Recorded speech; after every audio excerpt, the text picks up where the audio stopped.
Welcome back to Conversations. Hi, Stefania Shaffer. Hello, Robin Farr. Very good. And Shauna Leakin, we are so happy to have you here. We have been talking about having you on our show for a long time. Well, I'm really happy to be here, and I really appreciate the invitation. Well, we have Stefania on the show today because she's written this fabulous book called 9 Realities of Caring for an Elderly Parent.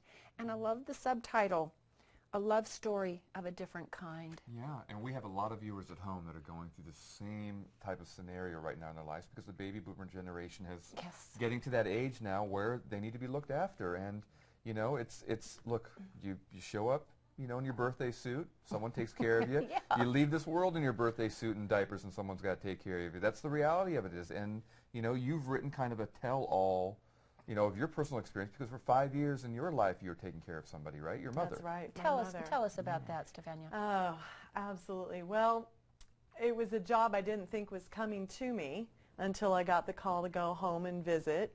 And I hadn't been on the scene for a while because I was busy in my own life, as we are, building careers. And when I arrived, I realized then and there that the question we had all been ignoring, what are we going to do about Mom when she can't take care of herself anymore, was hitting me in the face with a 2x4. She was a disheveled mess living in filth and clutter, and not the kind that you can clean with just organizing a sock drawer or making a bed. So it posed a whole different set of questions, and as I took a tour of my childhood home, I realized the bills, the cats that needed care, the personal care that needed to go into her, the lawn that wasn't being attended to, everything was in chaos and disheveled, and it was a cry for help. It was enough for me to think I needed to uproot my life, and as mobile as teaching is, I found a new job in a new district, and I was the one to assume that role to go home and care for my elderly mother. And from my experience, this book is for every adult child who is now, there's 45 million of us grappling with this question of the century. What are we going to do when Mom and Dad can no longer care for themselves? And this will get you through with 9 realities, the guideposts herein, that will take you on that journey if you are the adult child who is going home to care for your elderly parent till the very end. How much support was there out there for you through the county, or is it really falling on the backs of the adult children? I felt hugely alone, and I was looking in, you know, the bookstores for books to fly off the shelves and hit me in the face, and I read a lot of the popular financial investment books that have great tips for you, but it was a little bit over my head because I didn't know what I had said yes to.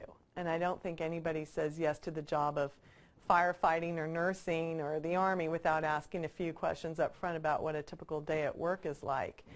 I still would have said yes, but I would have known what I was saying yes to. And I think the realities in this book take you from the before, the decline. My mom was healthy and buoyant and alert. She was just falling a lot.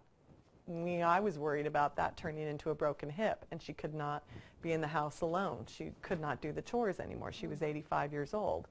And I kept thinking, why aren't the neighbors doing more to help? Until I realized this is an insider's job. And you don't realize that, you know, maybe somebody's dropping off groceries, but she was spoon-feeding herself from a jar of ragu and calling that dinner. You don't know how meals are being prepared, and if you are not inside, there's a lot of senior citizen can get away with to make pretenses like everything's fine. I lived like that in college, ragu and spoons and, you know, just uncooked vegetables. And probably not the cleanest apartment, but that, I think, it's very concerning as our parents age. This is, it's unacceptable. I mean, I hear what you're saying, and it is funny because that is, no, it is, but that's part of that part of life. This should not be this way. No, and it tugs at your heartstrings because there were a lot of people who would casually come in and out, but they didn't see what I was seeing because I think the love blinders are on, and as soon as you realize there's a problem, you have to be accountable for being part of that solution, and that requires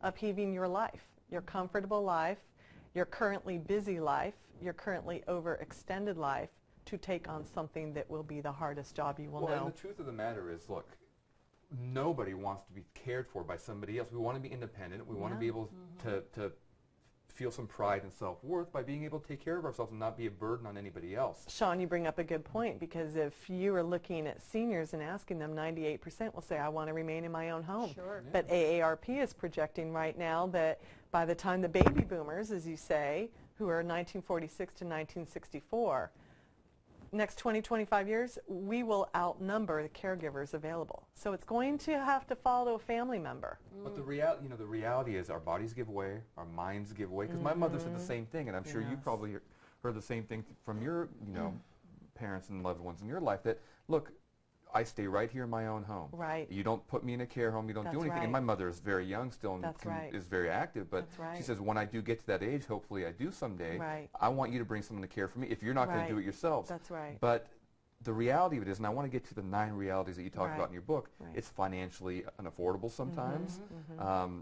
It's time-wise. You don't have the time commitment that you can devote to them. And it should fall on, in my opinion, and I want to get Robin's opinion on this, it should fall on the children and the siblings. It's not a neighbor's job. It's not the county's job. It's not the state's job. It's not the city's job. Although there are programs in place to help and Social Security and stuff like that, which we don't even know will be there someday in the future, it is the offspring's jobs, if there are any, to take care of them. And then you have to count on the fact that the offspring want the job, that they're capable of doing the job, that they have the heart for it. It's not for the faint of heart. That they are trustworthy, and that they have a whole lot of things in a checklist that I think, I just ran into a woman at the salon the other day, an elderly woman, and she was saying how the one daughter she has, it will not be the one to care for her. Her daughter She is probably can't not take care interested. of herself even. Not interested. Oh, and that's heartbreaking. But I would imagine many of our viewers can kind of say, well, gosh, I'm not interested either. I love Mom. I love Dad, but I don't want to do that. That's I'm still, the sandwich generation. The sandwich generation where they're raising kids at home already. And trying to keep a dual income in the house.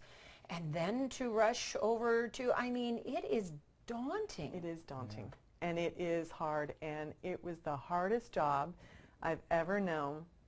Certainly the hardest I can ever list under work experience on my resume. But it was my privilege. And I didn't come to discover that until later. And it truly was. I got to be. That's the love story part. It is. Let's talk about the 9 realities real quick before we run out of time here. Give us a cliff notes of paraphrase what the book is about, and give us the bullet points.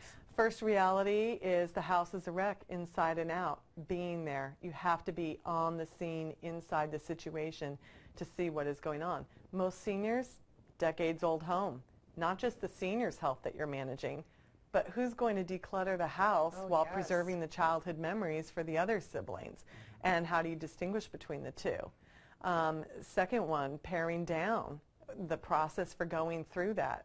My mother was using 4 bedrooms as attic space, and I could barely push the bedroom doors open to get inside. And once I did, I thought, somebody is going to have to perform a gut job on this house, and I so do not want it to be me. And yet it was. Third reality, the busyness that you have shuttling back and forth to doctor's appointments. It's a second full-time job, and that was for managing a relatively healthy senior. Once a decline begins, there's specialists involved. You are on a calendar of rotating doctors every week. That's hard, getting out of afternoon yard duty and IEPs to try and make sure we get to a 4 o'clock appointment on time. Reality 5, the warning signs. And if you were to take episodes where you think, Mom's just not quite herself today, and add them up in 2 weeks, you'd know you were dealing with something. But over the course of a couple of years, you rationalize things away. You think, that's odd, that's funny, that's unusual. And to me, that was hindsight, which is always our best teacher. Realities 6 and 7 were the toughest ones to write. They were the cathartic parts, and even tougher rereading during the edit. Going Home and Death March. And that is the death and dying scene. Once we get to reality 8, you're into estate management. And we'll have to let people get the book. It's absolutely daunting. It's 9 realities of caring for an elderly parent. You've got to get a copy of this. If you're not in this position yet, you will be. And until our society comes up with something else, this is going to be your handbook on how to handle it. Stefania Shaffer. You got it. Stefania Shaffer. She's the author of this wonderful book. Check it out. You can buy a copy on her website, www.stefaniashaffer.com. That's STEFANIASHAFFER.com. Even easier, go to Amazon.com. There you Fewer go. letters. Excellent reviews on there, by the way. Yes. Thanks so much, Stefania, for Thank being on the show you, today. It's a Sean. really important topic. Thank you. Personalized and experience. Thank you. It was very cathartic. And we got plenty more conversations coming right up. Don't go away. Sean and I will be right back.